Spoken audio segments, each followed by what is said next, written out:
All right, it's the Savage Nation. We're all asking why Obama is silent on the interracial violence in America, why he's silent on the killing and the killing of Christians in Egypt.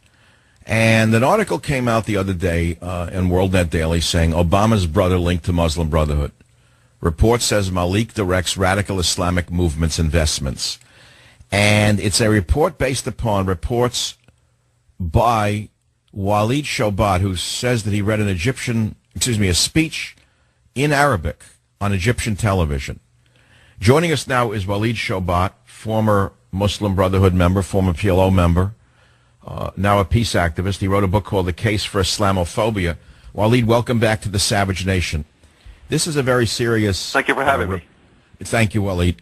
In a news report on Egyptian television of a Gabali speech translated by researcher Walid Shoebat, a former PLO organization operative, Gabali said she would like to inform the American people that their president's brother Obama is one of the architects of the major investments of the Muslim Brotherhood. Is that what she said? Yes. This is the former chancellor of the Constitutional Court of Egypt. And she's also the current advisor to the Constitutional Court of Egypt. She's not a small cookie. Her name is Tahani al-Jabali. She stated that the reason the United States cannot fight the international organization of the Muslim Brotherhood is because the brother of U.S. President Barack Obama is the architect of the investments for the international organization for the Muslim Brotherhood. Which brings us back to the issue we discussed on your show before, Malik Obama. She's possibly talking about Malik Obama. She didn't give the name, but she said this is a nugget for the American people, what they do not know. She wants to open the books in the courts. She is, addressing the issues that Americans do not understand. She says the American government will not stop us. We need to open the files and begin court sessions. The Obama administration cannot stop us. They're holding ground. In fact, it's not just in a speech she gave. It's in several interviews. Oh, wait, she wants to open the files in Egypt to show how this government collaborated with the terrorists? Is that what you're saying? Absolutely. She's saying that the government collaborated with the terrorists. You look at Benghazi, things that you've never heard in this country. It's all over, circulates the Middle East. In the Benghazi case, even there is a docket number 3790 against Morsi for involvement with terrorism in Libya and Egypt. In fact, even the Libyan government states that Mohammed Morsi was involved in Benghazi. When you look at what the Americans are charging regarding Benghazi, there's only one Libyan, Khattala, a small fry. They're not addressing any of the Egyptian operatives. It was the case in Nasser City, terror cell, that was busted in Egypt, in which a Libyan was killed. His name, by Reuters, was linked to the case in Benghazi. But Walid, I believe every word you say, by the way, but what you're saying tonight is more shocking than anything you've ever said before. You are saying that Obama's half-brother, Malik Obama, is what, a member of the Muslim Brotherhood, or what? It's worse. Malik Obama, as we stated before, with clear evidence from photos, from events, from numerous articles from the Middle East, everything is disclosed. He works for the Sudanese government. He is an employee of the Sudanese government. He works right under Omar al-Bashir. Muhammad Sarwar is his main boss. He is the executive director of the Islamic Dawah Organization of Sudan. Sudan is a terror state. It is illegal what he is doing. He is a U.S. resident. He runs a compound of polygamy in Kogelo, Kenya. He runs a 501c3. Louis Lerner is involved in this whole affair. The IRS is involved in this whole affair. He was granted a 501c3 illegally. He was, retroactive when it was illegal. He was lying the whole time, raising funds from the United States. Walid, you detailed all of these allegations in a 22-page investigative report entitled New IRS Scandal, Islamic Extremism and Sex Slaves. Report reveals Obama's relatives run charities of deceit. What is your website so people can decide for themselves? Shoebat.com, just as you spell the word shoe, S-H-O-E, and the word bat, B-A-T, like baseball bat, S-H-O-E-B-A-T.com. Okay, so Malik Obama and Sarah Obama raised money in the United States as the heads of foundations claiming to be charities. The IRS granted one of them tax-deductible status, retroactively going back to 2008. And then you say There are two IRS-approved 501c3 organizations operating in the U.S. by Obama's half-brother and step-grandmother in Kenya. But what does that have to do with the president? Remember, Jimmy Carter had a crazy brother, but you couldn't blame Jimmy Carter, as bad a president as he was, of being his brother. So should we say there's a linkage between the brothers? Well, first we have to prove the link between Obama and the IRS. However, the IRS is linked to Malik Obama and his operation. So there's no way to refute that involvement. How did the IRS scandal begin? It has to have been all these meetings with President Obama in which it was in closed doors to basically begin to attack the Tea Parties and all these other things. So that whole issue is involved. Hussein Obama, the president, is very close, tightly knit with the family.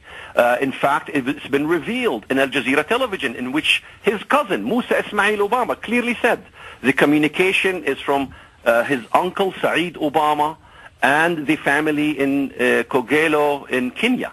And then you have Saeed Obama and all this family are seen with the Wahhabists, are raising funds to the most virulent Wahhabi schools in Saudi Arabia, Al-Qura University.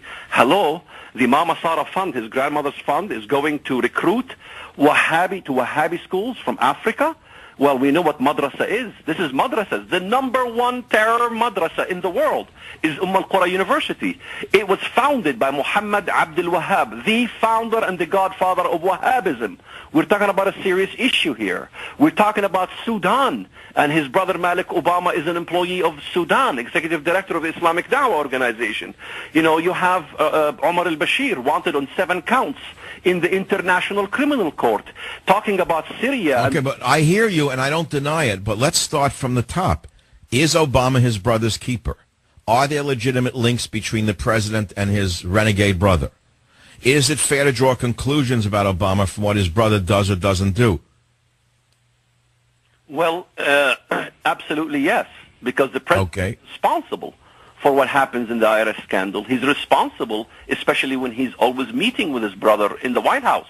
How did he get his residency? How is he getting the IRS status? How is he getting all these favors illegally? It had to have been President Obama. I mean, I can't even apply for those kind of things. You can't. How could Malik Obama? Well, it has to be the last name Obama. It has to be related to Obama. It has to be related to the president. Waleed, look, you're a guy who's worked in such deep, dangerous situations, both as a terrorist and an anti-terrorist, that you know the inner workings of these things much better than I do. I'm simply kind of almost an ingenue when it comes to these things. I can only imagine what you've had to live through, but I do watch an awful lot of television. When I watch the TV show Homeland, have you ever seen that show about a former U.S. congressman who had been brainwashed and converted to Islam secretly and becomes a congressman, and he's really working for the other side? Are you implying that that's what we have here? Well, we have to look at Obama's allegiances. We have to look at what's happening. Americans need to see what's happening. Libya is gone, amok. You have Egypt with President Obama supporting the Muslim Brotherhood, going to Egypt and giving a historic speech in support even of the Muslim Brotherhood when he went there, wanting them to be part of the electorate process because it's part of democracy, We see the Syrian situation in which the Free Syrian Army are carrying out massacres. We see the situation in Egypt. The entire Middle East is in chaos. It is definitely Obama's full support to the Islamist cause.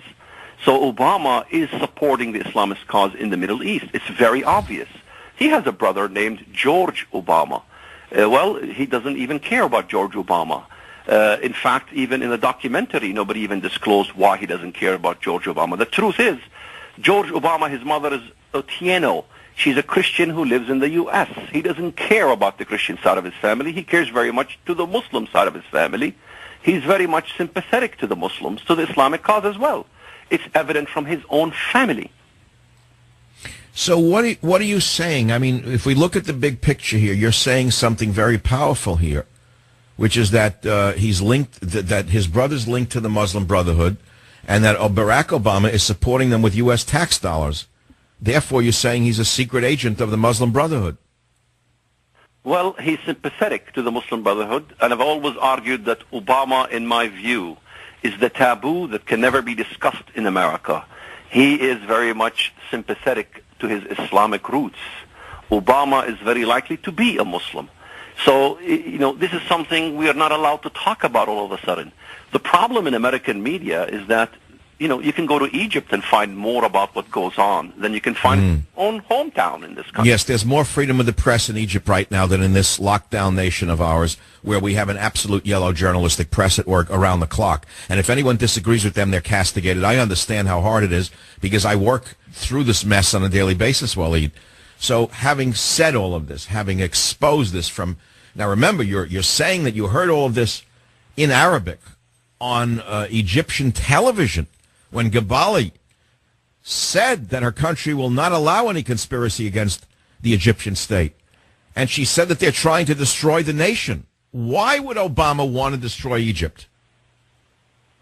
Well, obviously, he wants the takeover of Egypt by the Muslim Brotherhood because that's where his sympathies lie. The Muslim Brotherhood is the umbrella organization for Al-Qaeda, for Hamas, for the Islamist movement. So it's actually worse than I fear on my worst nights and the darkest moments. It's much worse. It is much worse. But, Waleed, if you're saying this, and it was published the other day, and the Egyptians are saying it, how could our intelligence agencies not understand this? Or have they all been castrated by Obama? Is it that far gone that they've all been castrated?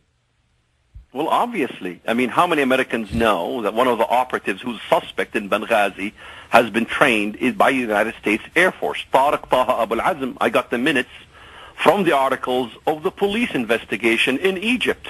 You have a mastermind who's suspected in Benghazi, have been trained by the Air Force. Hello, this is very embarrassing to the Obama administration, embarrassing for the government.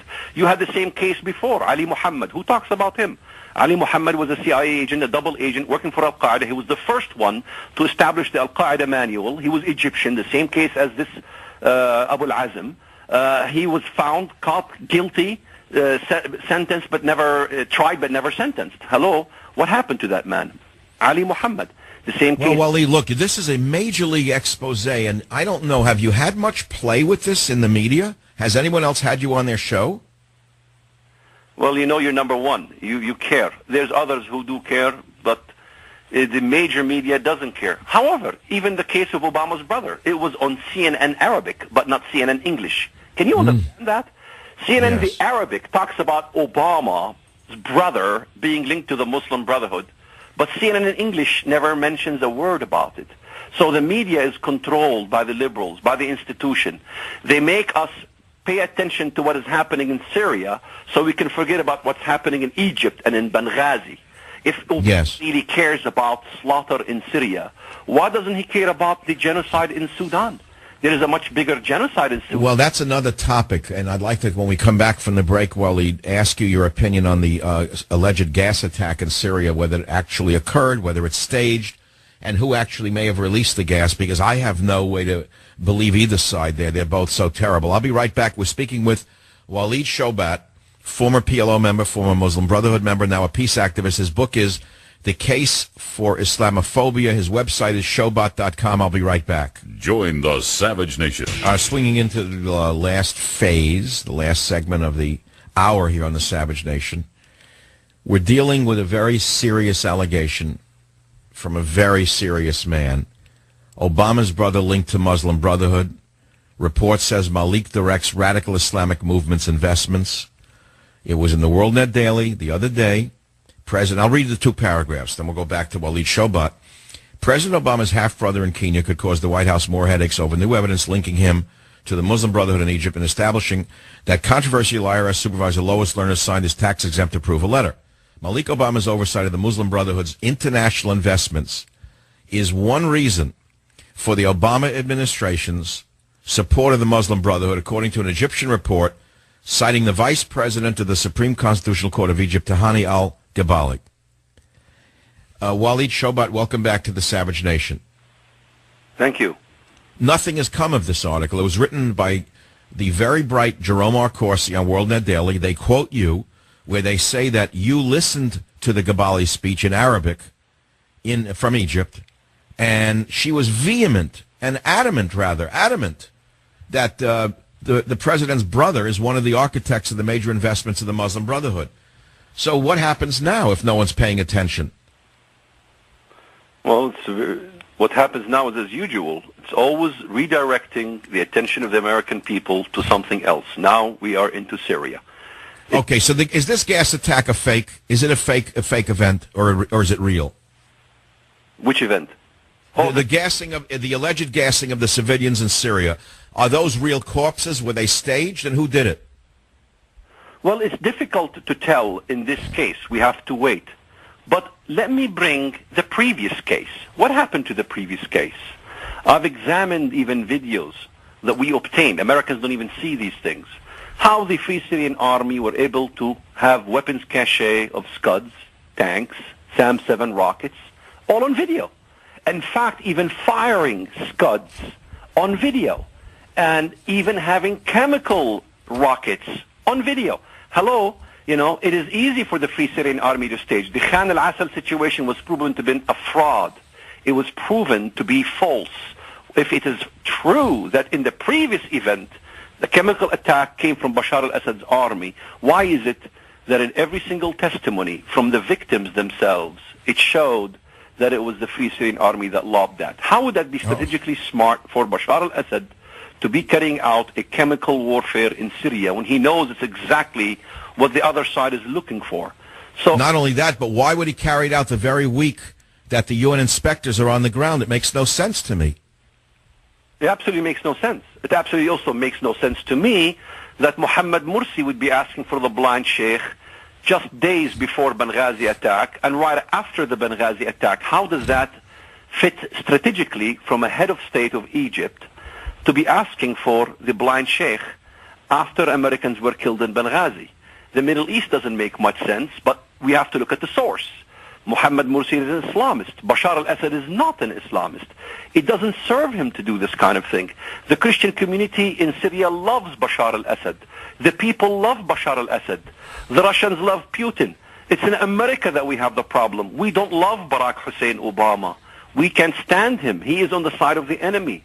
It behooves me that these days I'm looking towards Russia.